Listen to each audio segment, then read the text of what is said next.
Jamaica, make we do the right thing. Make we live good today for a better tomorrow. Talk it out. Don't fight it out. The time by the Ministry of National Security is 6:30. Two massive fires at different parts of the corporate area today kept firefighters and officials of the Kingston and St. Andrew Municipal Corporation busy. One at the Colonel Charles Arcade in downtown Kingston will have a significant impact ahead of the busy Christmas shopping season, and the other at the warehouse of the Azan Supercenter is sure to have implications for the things that people find available as they try to beautify their home for the same busy Christmas period. We'll talk about that issue or those issues on Lead Story today on this Monday.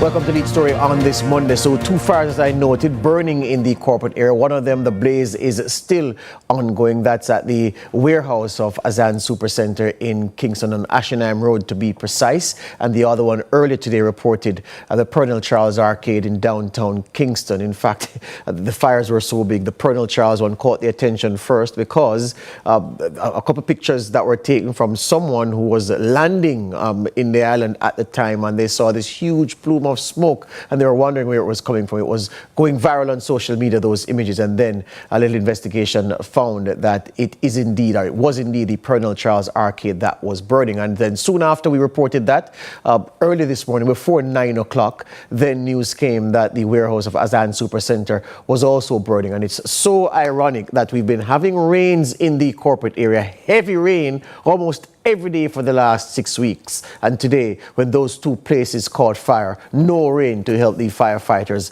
douse the flames. I'm turning firstly to the Commissioner of the Jamaica Fire Brigade, Stuart Beckford. He is on the scene in Kingston where the Azan Supercenter warehouse fire is concerned, just to get an update from him. Commissioner, good evening. Welcome to Lead Story. Good evening to you, George, and your listeners. Yes, and viewers, Commissioner. This is Brigade TV. All right, give us an assessment of what's happening at your location, sir. All right, so I'm speaking to you currently from 218 Marcus Garvey Drive at the establishment of Pure National Ice. And so what is happening now is that there is still an active fire scene. We are still conducting firefighting operations. The fire has been contained, and also it has been brought under control. So we are now doing some mapping of operation, which may take some time, given the nature of the materials that are burning. As you rightly pointed out in your introduction, it's a warehouse belonging to Azan Supercenter, and that is where most of the activities would have been confined. Significant damage would have been done to that facility. Pure National Ice would have also suffered some level of damage, and they are going to be out of operation for some time while they carry out the necessary cleanup and repairs to their facility. But as we speak, the fire is under control, and we should be maybe in another 2-3 hours be closing down operations here. Yeah, of course, way too early to talk about cause of the fire, so we'll avoid that question for now. But for how long has the blaze, for how long was the blaze burning, Commissioner? So we got the call at 1:26, and I could stay in my office on Aglebar Road. Having heard the fire unit going down Aglebar Road, and when I looked so suddenly, I could see a huge plume of smoke billowing into the air, and that smoke was very, very dark, which suggested to me, based on my experience, that it was a significant fire. And when we got here, we recognized that, yes, it was a significant fire. The first responding unit from Arthur Tree would have quickly put out a call to say, turn out all available resources because of the magnitude of what they would have found when they got here. Luckily for us, we were closing down operations at the Pernell Charles Arcade. And so we were able to know, quickly reroute resources from that scene to 218 Marcus Garvey Drive to tackle this blaze. A warehouse, it does suggest, Commissioner, as you said, that highly flammable materials were inside. Can you give us an idea of some of the items, some of the materials which would have fed the flames at the location? I mean, a lot of plastic, plastic and, cardboard boxes with items, haberdashery items. So those are mainly what we would have encountered. Some appliances, those are small appliances, fans,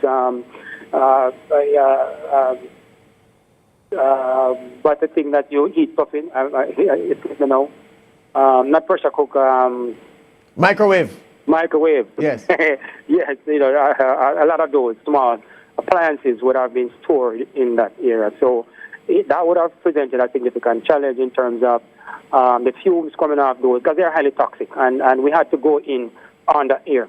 And so we would have exhausted a number of our breathing apparatus sets and had to be refilling and so on. So it was really a challenge in the initial stage. Yes. We also encountered a low water pressure, and our counterparts at NWC, we made contact with them, asking for the pressure to be boosted, but regrettably we were not able to do that at the time because they had challenges with their supply coming on Spanish Town because there was an electrical outage at their pumping facility. So they had to now find another source, which they did, and subsequently the pressure here was boosted, so we didn't have to be leaving the scene to replenish our tanks to come back. Because, like I've said in the past, a fire that is burning and burning freely will double in size about 10 minutes.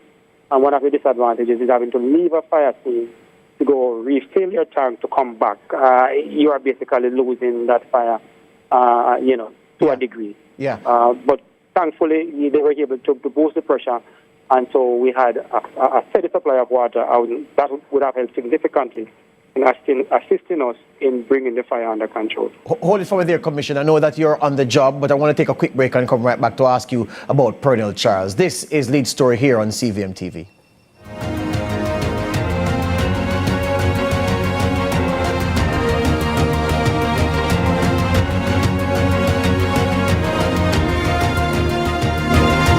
Lead to the National Arena Sunday, November 24, 10 a.m. for the 81st Annual Conference of the Jamaica Labour Party. Come here, Prime Minister and Party Leader, Dr. the Most Honourable Andrew Holness, stand on a record of performance to deliver on the mission of prosperity for all Jamaicans. Stronger message from the stronger team. Here, heavyweights Bobby Montague, Dr. Horace Chang, Dr. Chris Tufton, Darrell Vaz, Kamina Johnson-Smith, Floyd Green, youth ambassadors and other champions. Bank to bank, JLP River, come down for the 81st Annual Conference, Sunday, November 24, 10 a.m. Jam-packed National Arena. Green shirts, belts, flags, check. Stronger leader, stronger party, stronger performance, stronger team, fully active. See you at conference. Y'all gonna have to get some fans. Join the fans of Family Feud. Brought to you by We Are the Caring Store, waiting to serve you. It's time to experience independent living. Visit us today.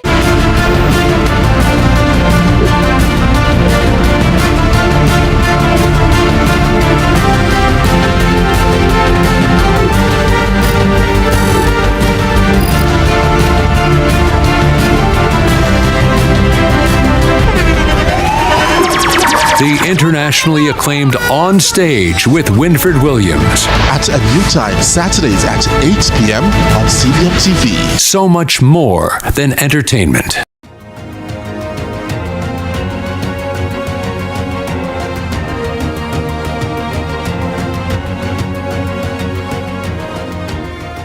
Back with us on Lead Story. Certainly millions of dollars would have gone up in flames at not just one but two locations across the corporate area earlier on this Monday. The Pernell Charles Arcade was at the first location being beamed around social media, showing a massive fire at the facility. And then in the afternoon, word came that a warehouse belonging to Azan Supercenter also caught fire, keeping fire personnel busy from the morning to the afternoon. The Commissioner of the Fire Brigade, Stuart Beckford, is with me he is close to the location. Well, he's on location where the Azan warehouse is concerned, but he also said that his team was deployed at the Perennial Charles Arcade to deal with that particular issue. And that's where I want to go now, Commissioner, because what precisely happened based on the information you have, and how did you respond to the fire at the Perennial Charles Arcade?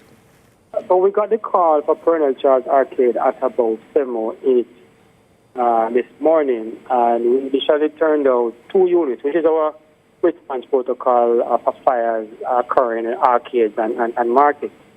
When they got there, they discovered a section of the arcade fully ablaze. Additional resources were requested. And at the height of our firefighting operation, we had 6 units there and approximately 45 firefighters. That fire we were able to bring it under control and contain it. And so the fire was contained or confined to a section of the arcade. So it's not the entire arcade that has been affected. I think based on the assessment so far, there's 110 stalls would have been impacted. We are not yet certain of the extent of the losses because those are still being quantified as we speak. And so I couldn't speak to in terms of the extent of the losses in terms of a dollar value. But what I do know is that a number of vendors would have been affected, and just by being on the ground and speaking to vendors, they would have communicated that it's coming up to Christmas. They would have recently stocked up on items for Christmas. Those who have been affected, all of that would have been wiped out. So for them, it's going to be a significant loss, and a number of them may not necessarily be able to pick up the pieces and get going before the Christmas holiday based on the level of losses they would have suffered. Right. So cooling down operations at Perennial Charles are complete, but those operations continue at the Azan warehouse. Is that what I'm hearing you say? Exactly, sir. Excellent. Thank you for your time this evening, Commissioner. All the best to you and your team. Thank you, sir, and good to speak to you. Good. That's Commissioner of the Jamaica Fire Brigade, Stuart Beckford. Turning now to the CEO of the Kingston and St. Andrew Municipal Corporation, Robert Hill, to talk about matters. CEO, good evening. Welcome to Lead Story first and foremost. Thank you, George. Thank you. Happy belated birthday, fellow Scorpion. Thank you very much, sir. Good man. You would have seen, you of course been aware of what happened in the corporate area today with those 2 fires. Know that the work of the KSAMC puts you very close to vendors, people who make their living on the streets and in the arcades, in the market spaces, and I'm sure you can commiserate with those who at Perennial Charles Arcade who are counting their losses now, Robert Hill. Absolutely. I was on scene shortly after the fire had occurred, after the call had occurred, and had dialogue with His Worship the Mayor, Andrew Swaby, on the matter along with my team. When I arrived on the scene, the fire was under control, and the excellent work by the firefighters as well as the police that were on scene ensured that the area was safe for traversing both pedestrian and vehicular traffic. As Commissioner Beckford would have indicated just earlier, there are 110 stalls in Section A. We call that Section A. So if you're looking at the arcade from the front area along East Parade, it's that left-hand side nearest to the intersection with East Queen Street. And 110 stalls and approximately 54 vendors have been negatively affected. And it is extremely unfortunate, and we commiserate and empathize with the vendors who would have, as you would have indicated, would have already stocked up for the Christmas season and would have now been preparing for the economically viable season, Christmas, which it is characteristically, to get into the new year. So Mayor Swaby will be hosting a meeting with our management team, the market manager, and the vendors no later than Wednesday of this week. It more likely would be tomorrow. We still have not received the investigator report from the fire brigade, so we're waiting on that. And we're trying to look at possible alternatives that we can place some of the vendors in. It may not be, comfortable, or the capacity may not be for all persons, but we're looking at some areas that we can place them in, those who could have salvaged whatever they could have, and also to look at other alternatives that can at least allow them to make some money over the Christmas holidays. Yeah, and one issue compounds the other, because at this time of the year, the KSAMC usually puts its house in order to control street vending. You don't want people on the street impeding the flow of foot traffic and motor vehicle traffic. But now you have to go to make some allowances. Yes. As you would have seen, thank you for that, George, you would have seen that we've been doing some work in the downtown business district, Princess Street, Haywood Street, and as recent as this weekend, we cleared Beckford Street. And again, with the support of the police and the support of the vendors themselves along Beckford Street, we're getting a positive outcome from that. Yeah. So yes, it is an unfortunate occurrence, but we still try and work in partnership with our vendors and our other stakeholders to ensure that downtown Kingston is ready for Christmas holidays. Let me take a quick break and come right back, speaking with the CEO of the KSAMC, Robert Hill. More after this.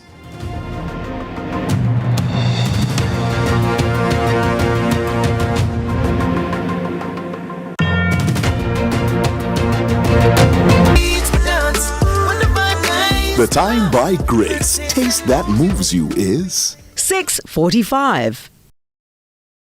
That's me on the corner. People don't bother feel like you can predict who is going to be in the shop with me. A ship carry you back at controversial. How old were you? 8 years old. Now we're contemplating. These are the digits. What kind of episode this one? Another junction in life. I have 2 left foot then, sir. Yeah, know. Yeah, man. See the buckle of the Nigel, you know. This is my show, and you will not drop word from me. They even know them things. TJ, I can't say that no. You're going to mash up some house. You know, say barber shop is really there ready to make your cut. So, what you cut before? The cut, okay. Now I'm where I want to be. The Cut is brought to you by Flow. What's your story? What's your sign? Who dreamers? Don't care what other people say. We're doing this in our way. We come alive. We come alive. We come alive. We're doing this in our way. We come alive.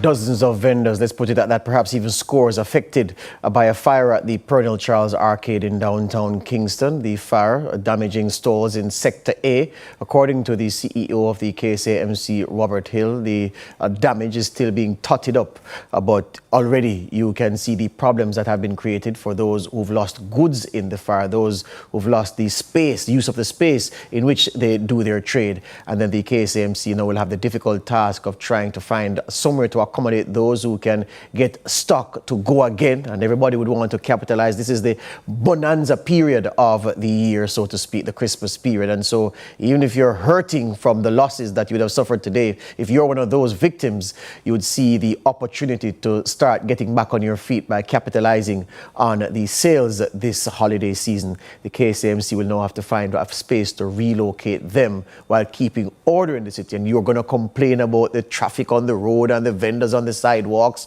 who are perhaps unruly and not following the guidelines. And so that's why I'm saying it's a compounded problem, the issue of this fire. CEO, if I may ask you though, a simple Google search, fire Pernell Charles Arcade, you see several hits almost year after year, every 2 years or 2 every year. It happens with alarming frequency. Same thing for Ray Market. You can put your pot on the fire that at some point in the year you're going to hear a report of a fire.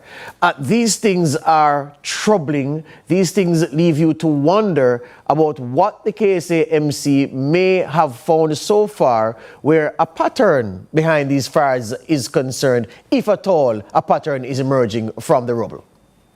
Well, George, I am not in the business of conspiracy theorism, but I can understand your question, and of course I can understand, the assumptions that can be made around these things. There are several persons who would have said to me, said to the mayor, said to other councillors, other managers, oh, it was expected. I try to at least be a prisoner of hope that these occurrences are not deliberate and that they are occurrences based on probable, recklessness, carelessness, or oversight, or because of them just being natural occurrences, fires that be. But we do our best to prepare. We have a disaster coordination team. We have a disaster committee that looks into these things. We have the partnerships with the police, the fire brigade, the ADPEM, and we consistently try to ensure that there is compliance in all our spaces, not only vending and market spaces, but all our offices and facilities that we use and offer services to the public. Yes, it is difficult based on our own capacity, but we have to lead by example, and we try our best to ensure that particularly our vendor. I think our feed froze. The CEO of the KCMC was well into making his point. Yes, that they comply with the rules of engagement at that level, certainly from where they sell, where they operate, and where they earn their living. Here's what I'd say to you, CEO. I hear you on that, and I appreciate that you have to keep an open mind and to brook any possibility insofar as the motive behind fires are concerned. But as I looked at what Google gave me in terms of searches about fires at Pernell Charles Arcade or other market spaces, I said to myself, I remember very well back in the day when we used to have frequent fires at the Riverton City dump. And then the authorities, they coined what I found at the time to be one of the most extraordinary phrases to describe the issue.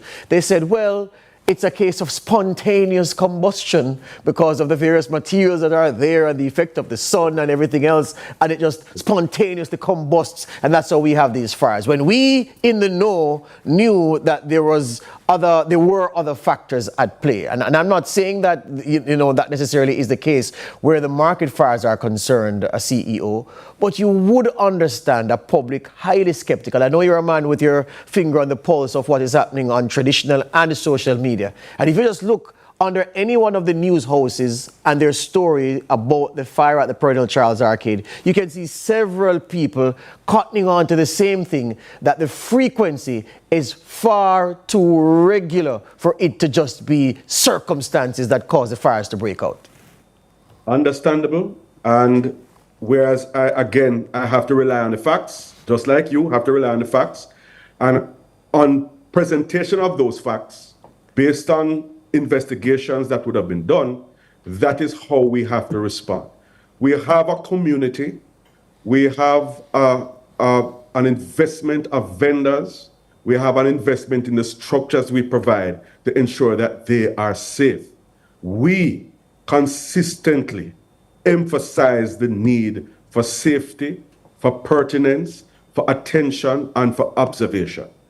If these things are overlooked, we have actions that we can take to remove persons who are non-compliant from these spaces. What we admittedly have to do is to carry out additional levels of investigation and oversight to ensure that the occurrences that the public continues to observe are minimized. Yet, we're working in conditions that sometimes are less than ideal, that are challenging, and that always pose to us series of options that we have to find solutions for. So we continue to work. Two quick things before we wrap, CEO. One, the issue of market fees that vendors pay. I wonder if you can explain to my viewers what, if anything, the KCMC is obliged to provide to a paid up vendor paying the fees in the event of a disaster such as a fire. Are you obligated to provide anything by virtue of this person having paid their fees?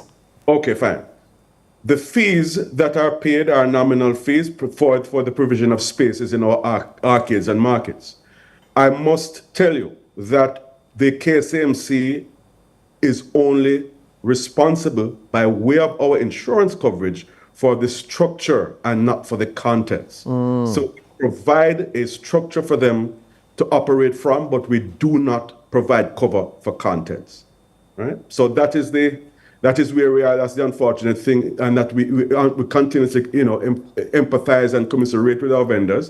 And again, it is really reliant on policy and directives that we can get to look into these other options. But for now, this is where we are, George. Yeah, the KSAMC can't help you to buy your goods back is the simple thing. All right, fine. Sorry. Last one. My regular market jaunt on a Saturday morning, right across of the Darling Street police station, all the vendors there, went down there the other day and see it fenced off, paving happening. What's happening right there in that space that people are so familiar with, those who usually go to the market to shop right there on a Saturday at Coronation? Sure. I'm glad that you're a part of the family of members that come to the market on a regular basis. Yes, sir. Now, what we're trying to do is to build out a proper organized structure. So what you see happening is that part of the clearing of the streets and part of the restructuring of the market space is to now offer proper and secured parking. Because what normally would happen is that there is a run jostle for parking, there's illegal parking, there's the whole blocking of traffic, and then we have the congestion issues and other social issues that emanate from that. So what we're trying to do is to create a greater sense of order in the market space by repurposing and built for purpose spaces that we can now provide for vendors and shoppers in a more user-friendly environment. So that's what we're working towards. And your timeline for completion? We are hoping to complete that segment well in advance of the Christmas period. We were hampered by the rains, but we're pushing as hard as we can to make that space more comfortable for all of us who use and ply our wares in the market. Hear you on that. Always a pleasure, CEO. All the best to you and thank you for your time. Take care, my friend. Thank you for inviting me. Good. CEO of the Kingston and St. Andrew Municipal Corporation, Robert Hill there, wrapping up Lead Story for this Monday. That's my time. I make way now for the news, CVM News at 7.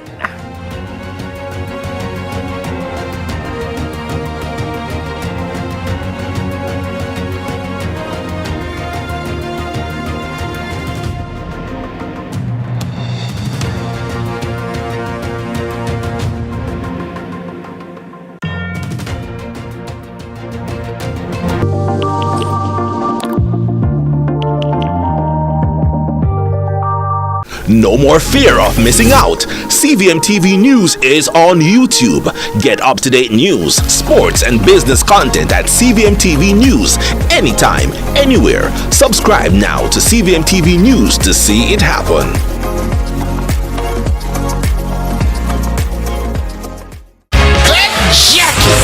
When was you in the temptation? Steve knows style. Family Feud. Brought to you by We Are the Caring Store, waiting to serve you. It's time to experience independent living. Visit us today.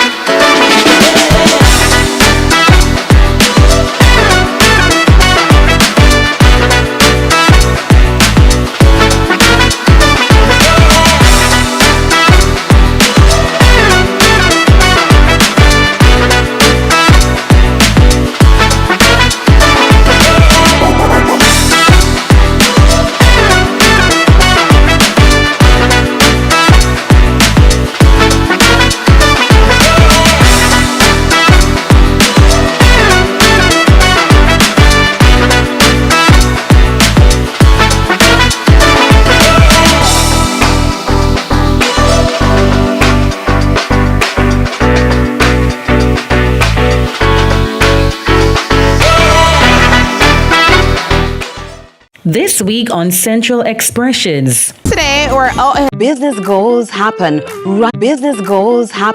right here on CVM Television.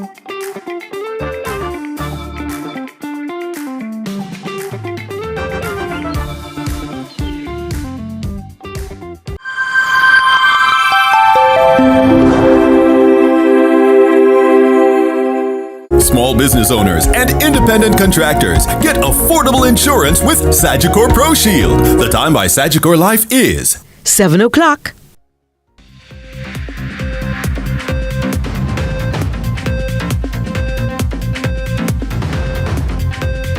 Tonight in CVM News at 7, fiery blaze ravages Pernell Charles Arcade in downtown Kingston. Warehouse goes up in flames. Workers at Excellence Oyster Bay join wave of recent protests. In the business segment, it's all about small biz, big dreams. And in sports, JOA honors medalists from the Paris Olympic Games.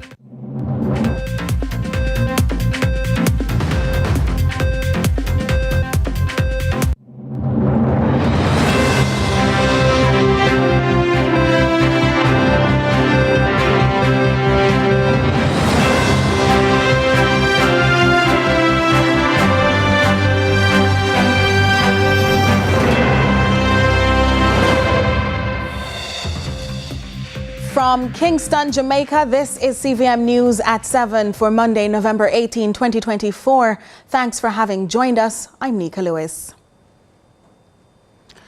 A fiery disaster in downtown Kingston has left dozens of vendors facing an uncertain Christmas.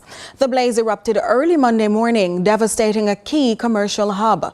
You'll hear more now from Ramon Gordon with the latest.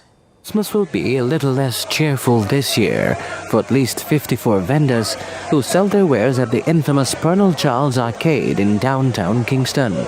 On Monday at around 7:08 a.m., sections of the structure were engulfed by flames, ravaging 95 shops and consuming most of the merchandise inside. I lose 4 shops now in this fire. Previous fire, I lose 5. I have 16 grand people to take care of, and all the people when me have to help. So what am I going to do? Persons would have just received goods for the Christmas season. You know, some persons would have cleared goods last week, a week ago. I sell baby clothes, I sell dress, I sell jacket, suit, ladies, gown, you name it, big loss. An initial response unit from the Trenchtown Fire Station was inadequate and quickly reinforced by teams from Ronington Town, Halfway Tree and York Park. According to the Kingston Brigade Commander, SSP Patrick Gooden, it took at least 46 firefighters 2 hours to bring the blaze under control. Preliminary investigation has started, not able to determine at this point in time, the possible cause, but I strongly believe that, investigation will at some point in time determine what is the cause. Wow, now the me and everybody know. Just come in, come give me a thing. We can't get back little goods. Come in, come give me $1. We can't run in and buy back little goods. Kingston's Mayor Andrew Swaby has reacted empathetically to the over 54 vendors now left reeling from the flames' aftermath. He's invited them to a meeting on Tuesday to discuss possible relocation, but withheld the promise of financial aid. I cannot give that commitment. That would have to require that discussion with the ministry to see if there's any compassionate thing can be done through the Ministry of Local Government. But I can assure persons that we'll be meeting them at 4 o'clock tomorrow evening. The mayor was quick to dismiss claims that the event was politically motivated, countering rumors that had started to emerge online. This latest incident adds to a history of fires at the Pernal Charles Arcade.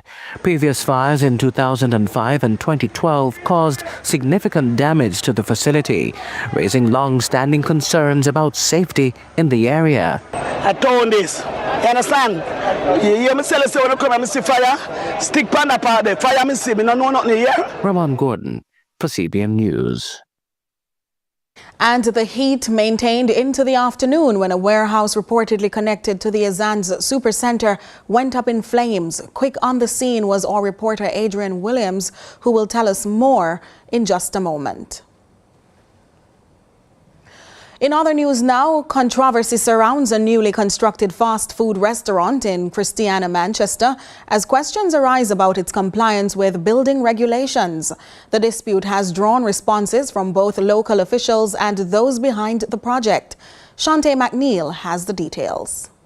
Mandeville Mayor Donovan Mitchell recently issued a stop order on the newly constructed KFC in Christiana, Manchester, citing alleged built-in breaches. However, building contractor Aiden Peart and KFC Jamaica have refuted the claims, stating that the project was approved by the Manchester Municipal Corporation and was set to open next week.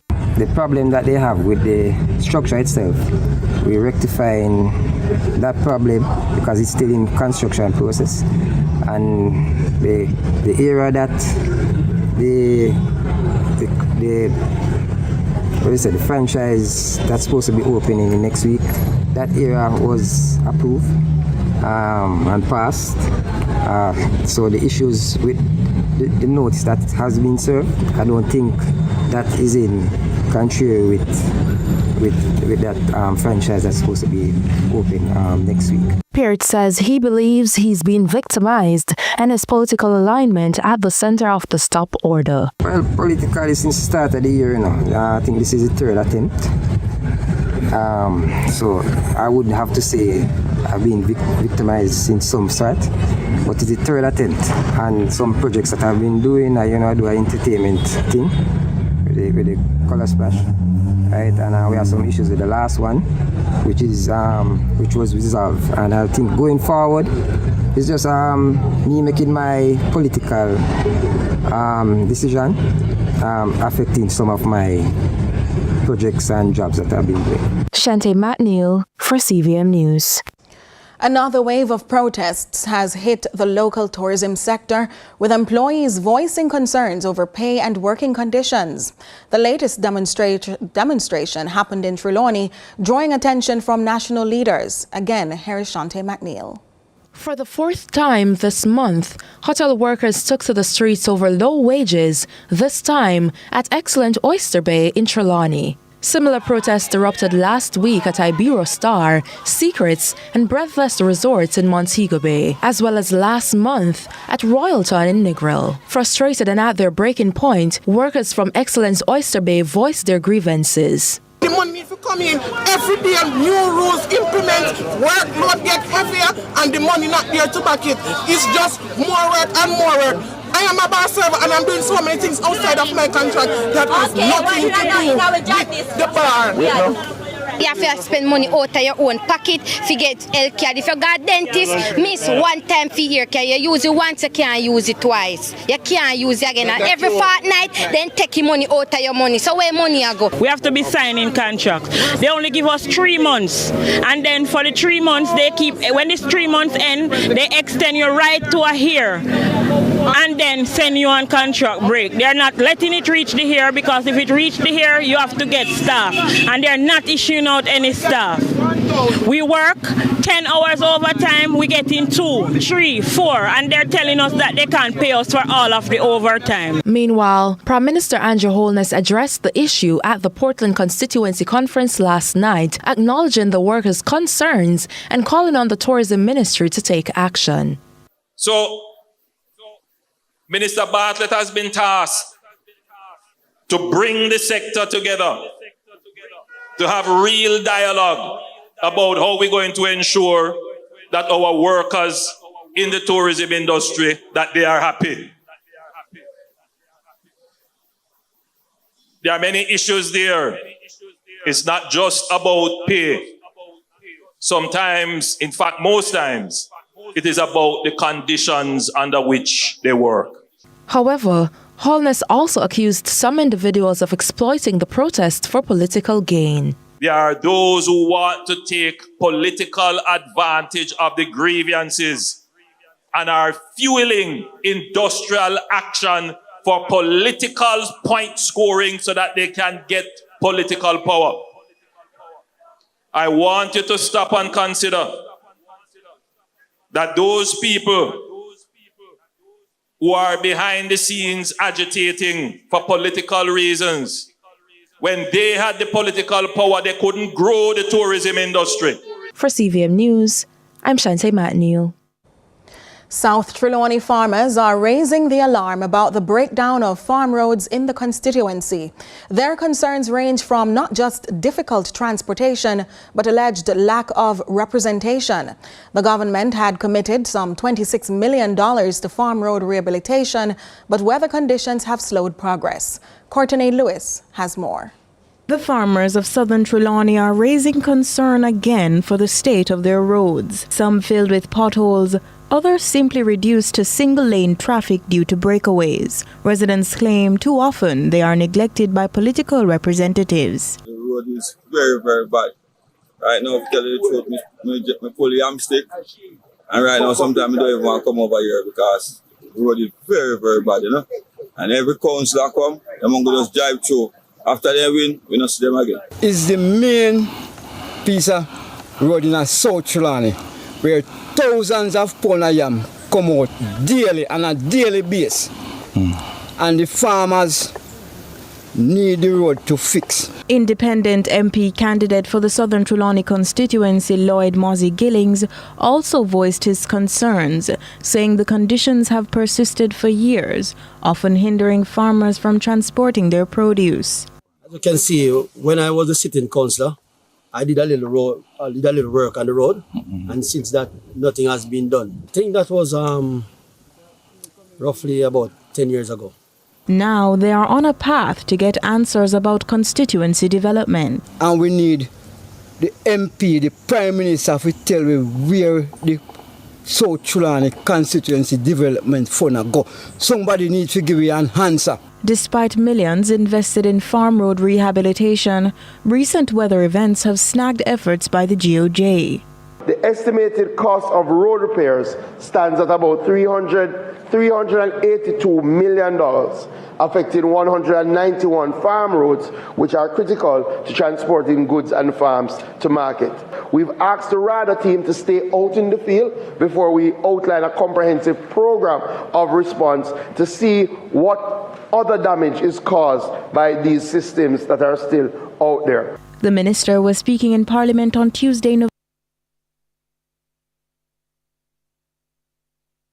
Principal of the Irwin High School in St. James, Victor Newsome, has shot down as untrue claims online of the school again barring students for allegedly bleaching their skin. The administrator, who refused to speak on record, notes that years ago there was an incident in which some students were impacted, but firmly denies this latest attempt at besmirching the school.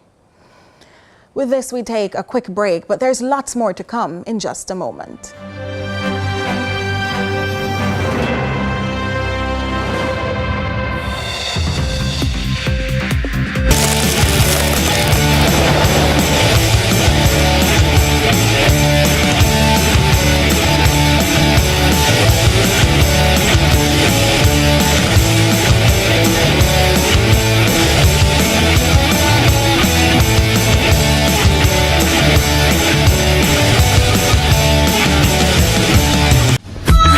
Christmas is made of moments. One more moment to capture. One more you can create. One more Six Love to settle the score. One more sneaky slice. One more family tradition. And one more little addition. Share one more gift with one more smile. Digicel, better connected this Christmas. Our days get a little complex sometimes. Often so many things make sense, yet so many do not. We are being intentional about giving prominence to the big stories in order to clarify and enlighten.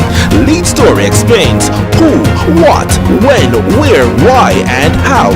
Lead Story with George Davis, weekdays at 6:30 p.m. on CVM TV.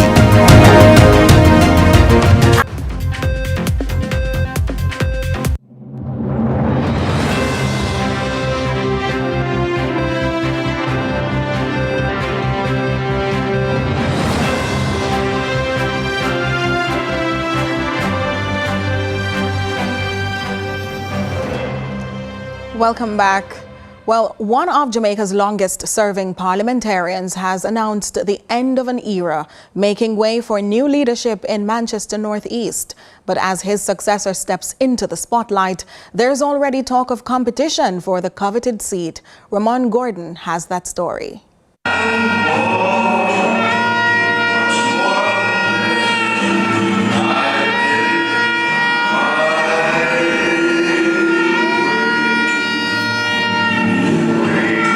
Veteran politician and Member of Parliament for Manchester North East, Audley Shaw, has officially announced his retirement after more than 3 decades of service. Speaking ahead of the JLP's annual conference on November 24, Shaw confirmed that he will not seek re-election, marking the end of an era in the parish. Thank you from the bottom of my heart for all your contribution and your loyalty to me over the years.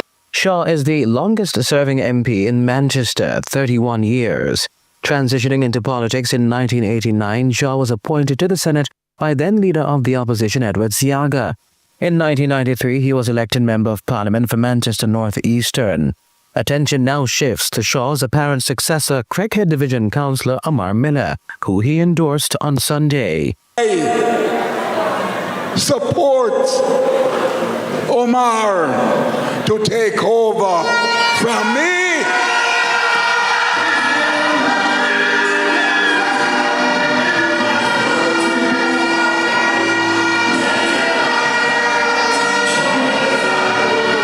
Miller is no political neophyte. He took over the reins of councillor from his father, who served as councillor for 21 years. Miller is nearing his 14th year in the role. I have been serving the people of the Craighead Division from 2011. And to take this opportunity to say to the people of Craighead Division, I thank you for believing in me and committing yourself to me so that I can stand here today willing, ready to serve not only the Craighead but the Christiana, the Wallaston Division going forward. Rumors swirl that there may be another challenger in the ring, educator Hadrian Mikulski, but Miller had a message. You have one member of parliament, and the councillor put him hot in the ring. And the member of parliament you have witnessed here tonight, saying backing him, councillor. No, I am sending a message that the time is now to move forward and do what is right and start the work on the ground to get the party, get us ready into the general election. Ramon Gordon for CVM News. Still on politics, in response to political hopeful Isaac Buchanan's recent remarks, Member of Parliament Darrell Vaz has dismissed suggestions of Vazism in his constituency, instead declaring that Portland is, quote, Vaz land. Britannia Witter tells us more.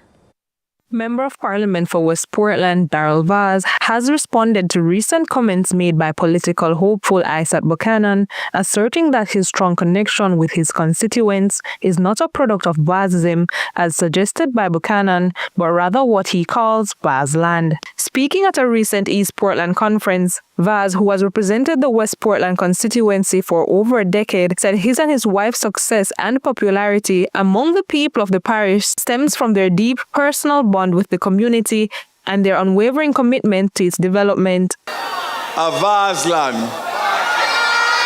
not Vazism. I don't know what that means. Vazland. Being an elected representative for West Portland for the past 16 years has taught me a lot. Portland is more than a parish. It's more than two constituencies put together. Portland is bigger than the political ambitions of any one person. Vaz's comments were in response to statements made by Buchanan, political hopeful for the opposition People's National Party, who had suggested that the influence of the JLP politicians in their constituency could be described as Vazism, term that Buchanan implied reflected nepotism and mismanagement of the parish's resources. Meanwhile, Member of Parliament for East Portland, Anne-Marie Vaz, said though her tenure as MP has been short, it has been marked by infrastructural improvements, social initiatives, and a visible presence in the community. Billions of dollars have been spent on roads in East Portland. We have historic roads put in the valley, Ginger House, Comfort Castle. We have from the east, out Hector's River, right to Snow Hill. Every single one of the 5 divisions have had roads. Mansion Hill, Fairy Hill, Port Antonio, Fellowship and Prospect. Anne-Marie Vaz, affectionately called Action Anne, will be seeking to secure victory over Isaac Buchanan in the upcoming election due by September 2025. Britannia Whittle, CVM News. And we return to a previous story where the heat maintained into the afternoon in downtown Kingston when a warehouse close by reportedly connected to the Azan's Supercenter went up in flames. Of course, quick on the scene, as we said before, Adrian Williams, our reporter, recounts the disaster. It was a fiery scene on Ashenheim Road in Kingston when plumes of thick black smoke filled the air at the Azan Supercenter warehouse. Amidst the chaotic scenes, we managed to catch up with the general manager for the warehouse, Kamal Azan, who shared the unofficial reports on how the blaze began. The reports are that we had a power cut. Now when the power came back, there was smoke coming off of the light pole, and it seemed to have caused a surge or something in my building, and it's a total devastation. The warehouse team was working assiduously to salvage what could be, despite the raging inferno. There's not much that we can salvage because if you can look at the smoke, everything is gone. Everybody's trying their best, given what is happening right now. Everybody's pulling their own weight. Though relatively calm responses and no estimate for damage so far, it will definitely impact the business. The fire brigade was quite active on the scene, with trucks also trying to find the nearest hydrant for additional water, but with no success at some hydrants. When our news team tried reaching out for a comment, we were unable to, as the firefighters were busy tackling the blaze. Adrian Williams reporting for CVM News. And in the business segment, last week one business owner shared his story behind formulating his name and establishing himself in the winemaking business. Adrian Williams tells us even more this evening in this follow-up feature. Our guest today gives us his story on how he started in the business at the level he is now, from the naming of his company to challenges with registering the business. You don't want to miss this. Andre Newville tells us how he infuses his creative genius into the business.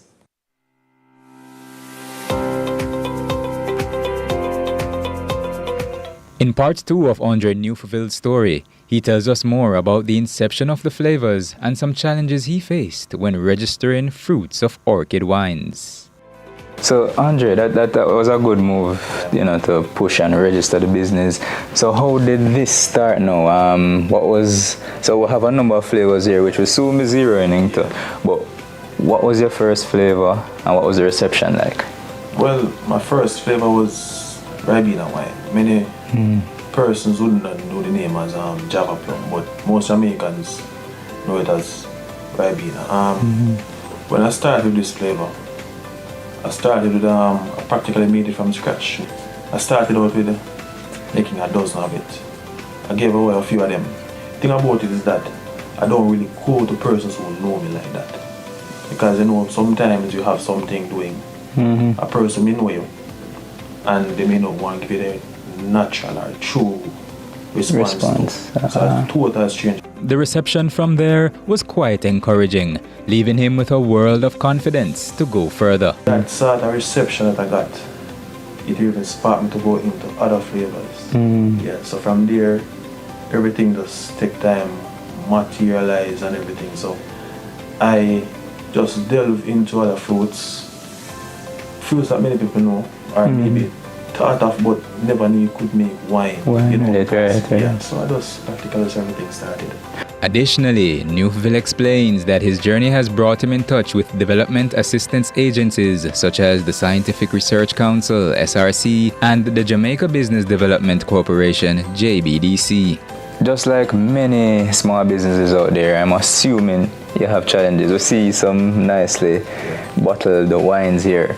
But has the journey been nice? What has been one of the most down moments in your business process? Well, the most down moment was starting out, getting the business registered. Because initially, as you know, company's office is the main entity in Jamaica that registers business. Last August, I was on vacation leave. My wife collected a document from company's office for me regarding the business certificate. when I got the business certificate, I saw a name on it, but the name was not reflective of my business. Some error was in the system based on what I encountered and so forth. And the fun thing about it, the lady at the bank said to me, Mr. Newfield, when you get the document, just call me. If the bank is closed, I will accommodate you. And I really appreciate that. Okay. Because you know, and that's NCV as well. NCV, yeah. And a lot of persons, you know, you're working at the organization, once it is out of business hours and they have to do business, no matter where you are, unless you have links, that is. It is hard to really get in, and to know that that lady really sacrificed her time and really did that for me, I really appreciate it. Well, I like that you do research so that you can find out what is what, so like things like that, no, you won't get yourself into problem. Yeah, because what I would say happens to a lot of micro and small businesses is that not knowing becomes a factor for failure. So you know knowing helps you to avoid. So any failure that you may have, just imagine if you never know certain things, right? So Andre, how has motivation been in terms of persons in your life or business interactions and so forth? My wife would have been one of those persons who had encouraged me, assisted me along the way. My mother, when I first started out, I eat apple wine, and my mother saw it, and my mother was just so ecstatic. And I mostly even said to my daughter, my daughter who is 7 years old. Okay. Yeah. A lot of times when I make the wines and she smells them, she just ecstatic, you know? And most times she'll be there and say to me, Daddy, can't hear so.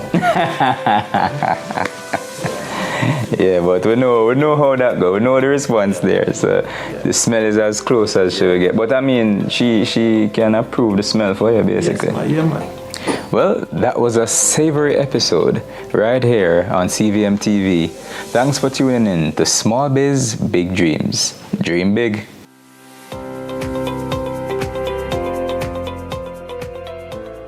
And there's still more to savor on CVM News at 7 right after this break.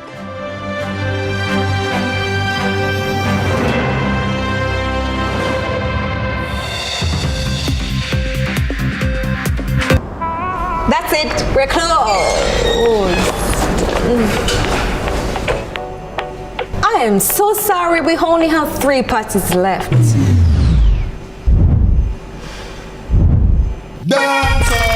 It's a Jamaican thing, but full of flavor. Hey. We set the trend style major.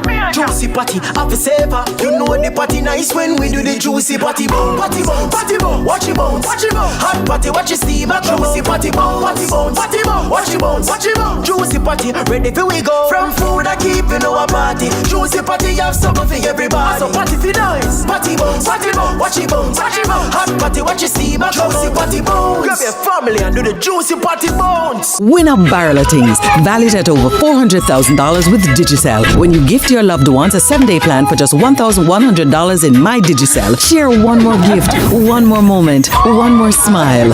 Digicel, better connected this Christmas. That jacket! When was you into Temptation? Steve knows style. Family Feud.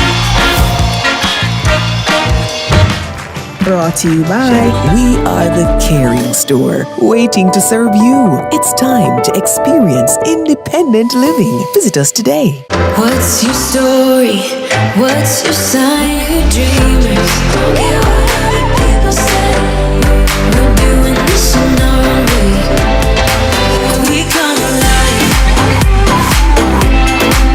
We come alive. We come alive.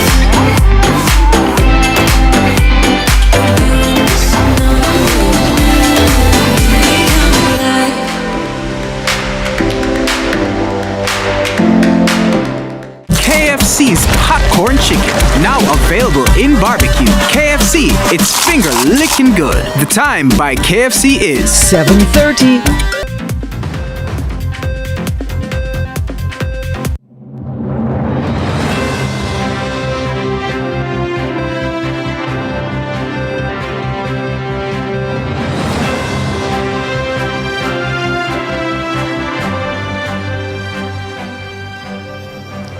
Thanks for staying with us. A look now at regional and international news.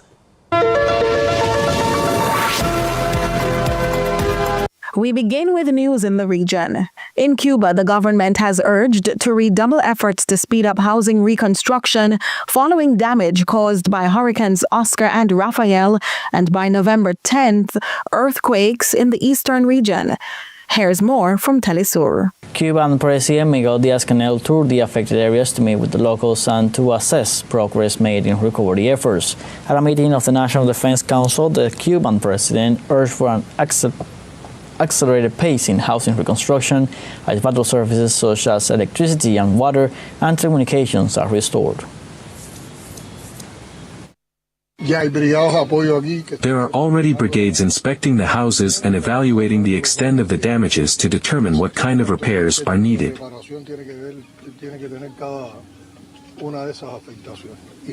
What we do here will set an example for the rest of the country of how to proceed in situations like these.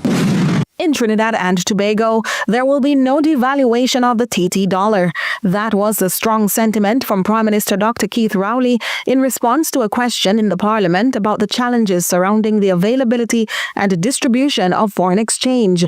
More from TTT News. Trinidad and Tobago largely earns foreign exchange from the energy sector through exports of LNG, gasoline and diesel, and petrochemicals such as ammonia and methanol. The Prime Minister notes over the past 10 years there has been no reduction in the marketplace of the government's support for foreign exchange.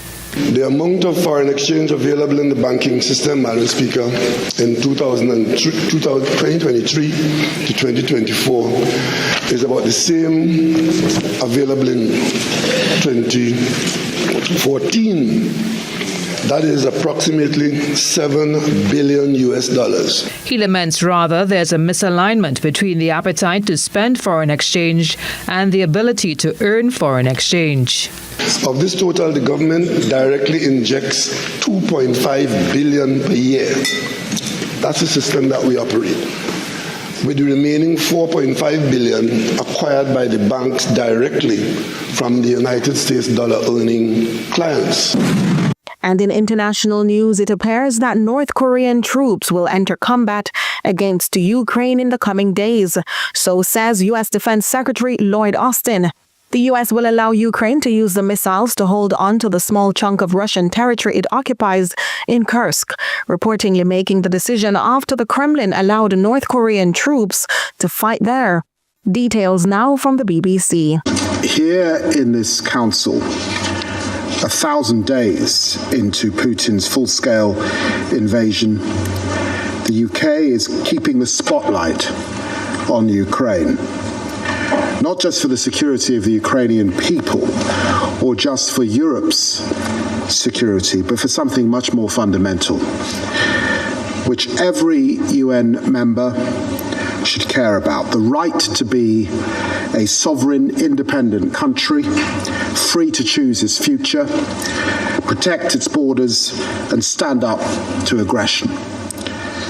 Everyone on this council should be familiar from the climate crisis with the concept of tipping points, the critical moment after which changes are irreversible.